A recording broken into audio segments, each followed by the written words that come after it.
Millennials atau ECM. Dimotori oleh dua alumni Fakultas Teknologi Informasi, Program Studi Sistem Informasi Universitas Flores. ECM bergerak dan berkembang dengan menjalankan banyak sekali seminar baik luring maupun daring. Hari ini saya akan bertemu dengan dua founder ECM, yaitu Kakak Dorothea Gusa dan Victoria Milenia. Akan ada banyak informasi yang akan kita pelajari pada hari ini dan pastinya sangat menginspirasi. Bagaimana kisah mereka dalam membangun ECM ini? Ayo ikuti saya!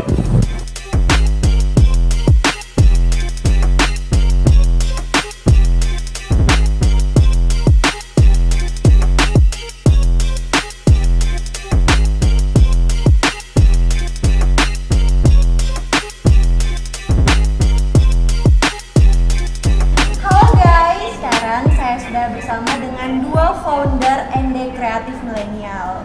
Selamat pagi kakak-kakak. Halo pagi. Terima kasih sudah mau bertemu dengan saya. Nah, boleh kenalan dulu kak? Iya, terima kasih. Nama saya Dorothea Gusa, biasa dipanggil Dorte.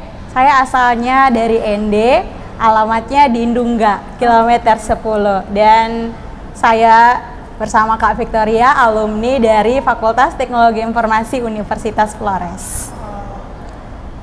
Perkenalkan, nama saya Victoria Milenium, biasa disapa Victoria, asal saya dari ND, tinggal di Jalan Anggrek. Saya juga termasuk dari salah satu alumni Fakultas Teknologi Informasi, Program Studi Sistem Informasi Universitas Flores. Oke, berarti kakak Dorte dan juga kakak Victoria. Iya. Nah, kakak berdua ini kan merupakan salah satu founder dari ND Kreatif Milenial atau ECM.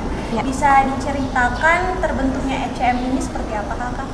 Baik, jadi ECM itu pada awalnya hadir di tahun 2019. Jadi kita merupakan salah satu ide usaha yang dihasilkan melalui program etikal. Nah, program etikal ini merupakan salah satu program kewirausahaan yang menekankan pada isu-isu berkelanjutan dan terkhususnya itu memberdayakan anak-anak muda di Indonesia. Secara khusus itu lebih kepada daerah-daerah yang dikategorikan sebagai daerah tertinggal, termasuk di ND NTT ini.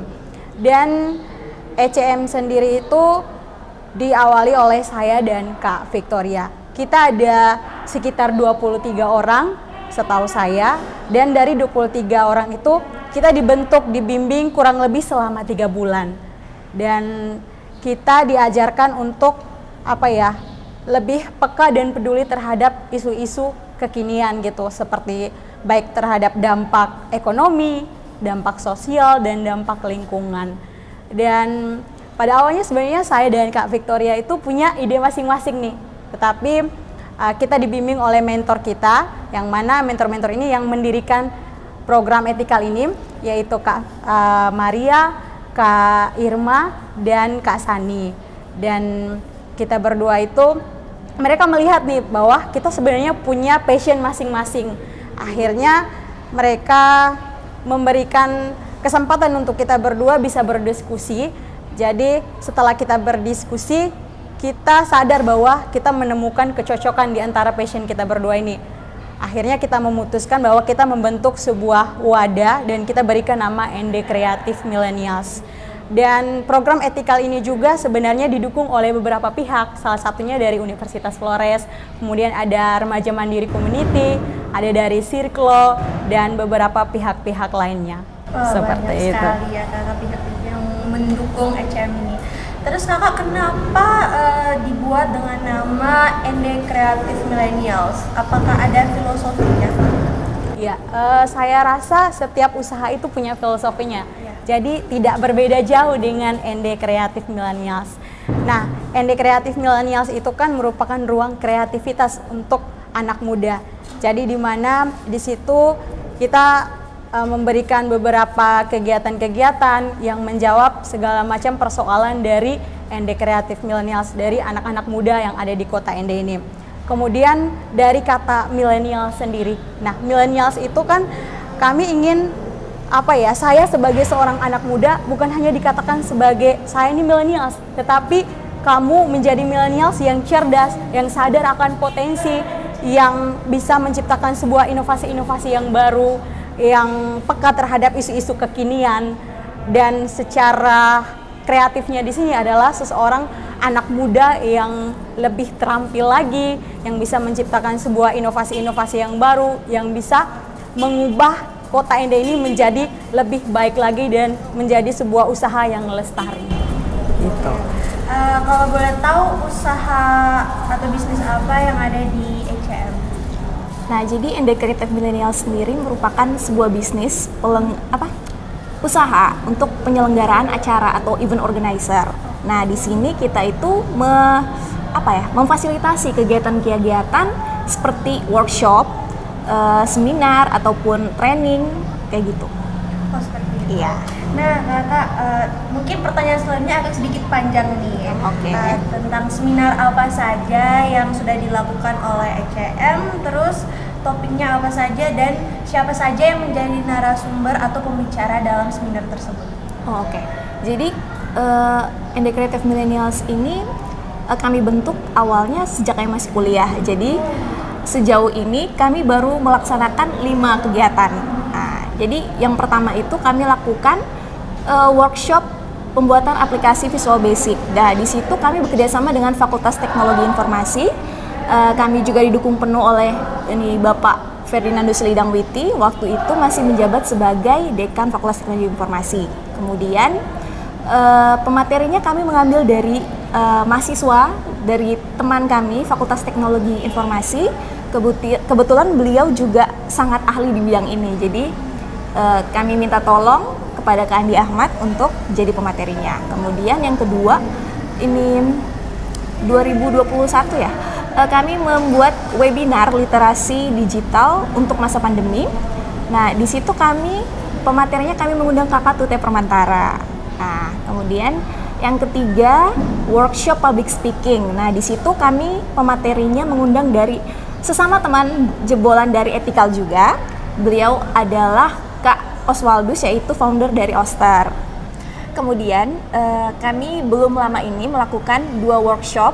Kami bekerja sama dengan Rumah BUMN Ende, yaitu workshop kewirausahaan. Di sini kami bekerja sama mengundang pemateri Bapak Ferdinandus Lidangwiti yang sekarang menjabat sebagai Wakil Rektor bidang akademik. Nah, itu saja. Kakak, kalau boleh tahu respon peserta-peserta dalam mengikuti kegiatan ECM itu seperti apa? Oke, untuk responnya itu sejauh ini mereka menyambut dengan baik. Karena setiap kegiatan dan event itu kita selalu memberikan feedback. Nah, feedback dari mereka ini kita jadikan sebagai bahan evaluasi kita. Kemudian dari mereka itu juga sangat terlihat antusias. Kemudian lebih menarik itu pada saat masuk sesi diskusi. Karena di ECM itu kalau di sesi diskusi bukan hanya sekedar tanya jawab, tetapi kita memberikan kesempatan kepada beberapa peserta untuk berbagi pengalaman. Jadi mereka saling share segala macam yang mereka rasakan, sehingga pengalaman yang mereka bagikan itu dapat menjadi motivasi bagi peserta yang lainnya. Dan kadang kita juga meminta rekomendasi dari mereka, kayak topik-topik apa nanti nih yang akan kita berikan di kegiatan-kegiatan yang akan datang, sehingga kita ingin memberikan sesuatu yang memang benar-benar menjawab kebutuhan mereka. Kalau misalnya selain materi, kira-kira apa saja yang didapatkan dari kegiatan ECM ini oleh para peserta selain materi? Oke. Jadi peserta-peserta itu kita selalu memberikan sesuatu yang memang mereka butuhkan. Kemudian kita juga menyertakan sertifikat untuk mereka, dan juga kita memberikan insight tentang isu-isu kekinian seperti dampak keberlanjutan ini. Jadi kita juga ikut menyuarakan tujuan pembangunan berkelanjutan ini. Jadi mereka melalui program Ende Creative Millennials ini, segala sesuatu kayak mereka mengikuti training, workshop yang kita berikan itu, mereka tetap memperhatikan usaha-usaha yang akan mereka bangun nanti menjadi sebuah ide bisnis yang lestari gitu, yang tetap memperhatikan dampak lingkungan, sosial, dan ekonomi. Gitu. Oke. Nah, kakak, dalam membangun suatu usaha itu kan pasti ada suka dan dukanya, pasti kan? Iya, Bisa kakak sharing sedikit mengenai suka duka apa yang sudah dialami selama membangun ECM. Jadi suka duka dalam membangun ND Creative Millennials ini, mungkin sukanya dulu ya. Sukanya mungkin salah satunya kami bisa, karena ND Creative Millennials ini kami bisa diundang ke dalam kesempatan ini. Kemudian kami bisa bertemu banyak orang, kami bisa membangun relasi dengan banyak orang, kami bisa menjadi bermanfaat lah untuk orang lain gitu. Kemudian dukanya mungkin karena ND Creative Millennials ini kan kami bangun, kami rintis sejak kami masih kuliah. Jadi kami masih fokus untuk kuliah. Fokus kami belum terpusat pada ND Creative Millennials ini. Jadi kami waktu itu agak kesulitan untuk membagi waktu, membuat sebuah kegiatan ND Creative Millennials. Kemudian mungkin karena sebuah bisnis awal usaha, mungkin awal-awalnya modalnya itu agak sedikit sulit ya, berhubung kami berdua ini masih kuliah. Jadi kami di awal-awal itu benar-benar bersyukur sekali kami ketemu dengan banyak orang yang mau menyumbangkan baik itu materi maupun non materi untuk kami bisa mengembangkan bisnis ini. Kira-kira goal terbesar kakak berdua ini apa? Untuk ND Creative Millennials-nya, goals-nya dari awal kami membuat ND Creative Millennials, kami mengambil goals-nya dari beberapa poin dari SDGs, Sustainable Development Goals. Nah, di situ untuk poin pertama kami mengambil dari pendidikan bermutu. Di sini kami ingin ND Creative Millennials ini memberikan pendidikan yang layak, kemudian memberikan keterampilan untuk orang muda khususnya di daerah ND. Kemudian kami mengambil dari pekerjaan layak dan pertumbuhan ekonomi. Kami ingin dengan keterampilan orang muda ND bisa membuka peluang usaha. Kemudian yang poin ketiga kami kemitraan untuk mencapai tujuan. Nah, kami ingin orang-orang muda bisa mendapatkan lebih banyak relasi. Kemudian kami juga bisa meningkatkan relasi dengan organisasi maupun komunitas-komunitas orang muda lainnya.